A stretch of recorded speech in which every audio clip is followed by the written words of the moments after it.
Sense શું થયું? માથું દુખે? ના પેટમાં? ના તો શું દુખે છે? મારું દિલ દુખે છે દિલ તારે દિલ છે? જો જાગૃતિ, તારે મને જેટલું ધમકાવું હોય ને હમણાં ધમકાવી લે, પછી મહેમાન આવવાના છે એની સામે નહીં ધમકાવતી. અને કાલે ઓલા કરશન અંકલે જે બબાલ કરીને એટલે મમ્મી પપ્પાનો મૂડ પણ અપસેટ છે. ને ગઈકાલે તે જે બબાલ કરી છે ને એનાથી મારો મૂડ અપસેટ છે. એનું શું? તારાથી મમ્મી પપ્પા સામે બોલાતું નહોતું કે આપણે આજે પિક્ચર જોવા જવાનું છે? જાગૃતિ, એ તો સંજોગો એવા હતા કે હું કઈ બોલી જ ન શક્યો. એ તો તારો પ્રોબ્લેમ છે. જ્યાં બોલવાનું હોય છે ત્યાં તારું માઉથ સેટિંગ થઈ જાય છે ને નથી બોલવાનું ત્યાં જ તું બળબડ કર્યા કરે છે. ગયા વખતે આપણો કુલ્લુ મનાલી જવાનો પ્લાન આ જ રીતે કેન્સલ થઈ ગયો. ને થયું શું?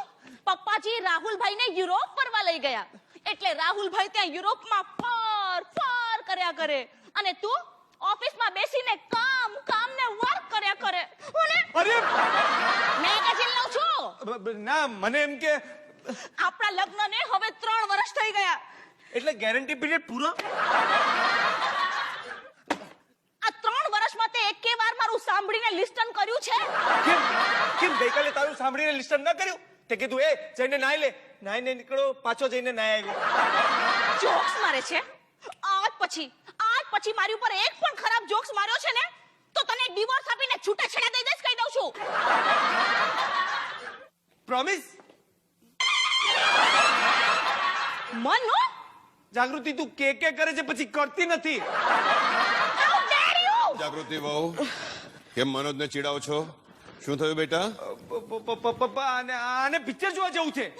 ના, એટલે આણે આજે પિક્ચર જોવાનો પ્લાન બનાવ્યો હતો અને મમ્મી આજે છોકરી જોવાનો પ્લાન બનાવ્યો છે. એમાં આના પ્લાનનું સુરસુર્યું થઈ ગયું અને ક્યાંની એટમો મારા પર ફોડે છે. પપ્પાજી! હા બેટા, પપ્પાજી, ક્વેશ્ચન કે સવાલ ખાલી પિક્ચર જોવાનો નથી. ક્વેશ્ચન અને આખા એટીટ્યુડ નો છે. આ કોઈ દિવસ કોઈની સામે મોઢું ખોલીને દલીલ કે આર્ગ્યુમેન્ટ કરી જ નથી શકતો. બધાયને ખુશખુશાલ અને હેપી રાખે છે, એક મારા સિવાય. નહીં વો બેટા, નહીં. કેમ મનોજ? બેટા એક વાતનું હંમેશા ધ્યાન રાખજે. જિંદગીમાં ગમે તેટલી સિદ્ધિઓ મેળવો, ગમે તેટલા ધન કીર્તિ કમાઓ, પણ પત્નીને ખુશ ન રાખી શકો તો બધું જ કર્યું ધૂળ બરાબર છે. લર્ન! આ તારા ફાધર પાસેથી કઈ શીખીને લર્ન કર. તમને માતાજી આવે છે તો આમ હિંચકા પર બેસીને ધૂણવા કેમ મંડો છો?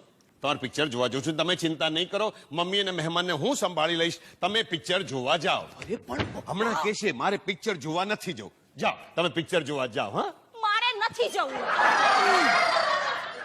ના પપ્પાજી, મમ્મીજીને તો તમે સમજાવીને અન્ડરસ્ટેન્ડ કરાવી લેશો, પણ લોકોનું શું? લોકો તો એમ જ કહેશે ને કે લો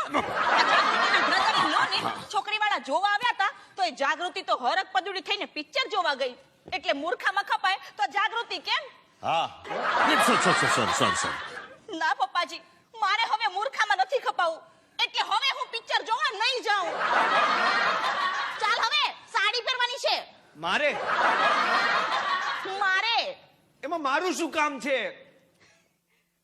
ઇસ્ત્રી કોણ કરશે?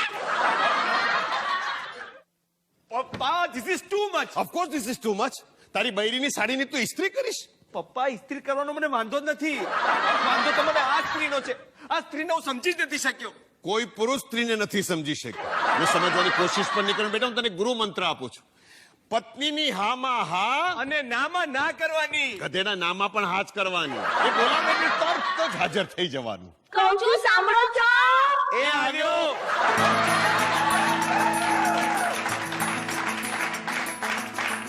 પપ્પા, ગર્વથી કહો, આપણે બૈરીના ગુલામ છીએ. પાછો ગર્વથી કે છે.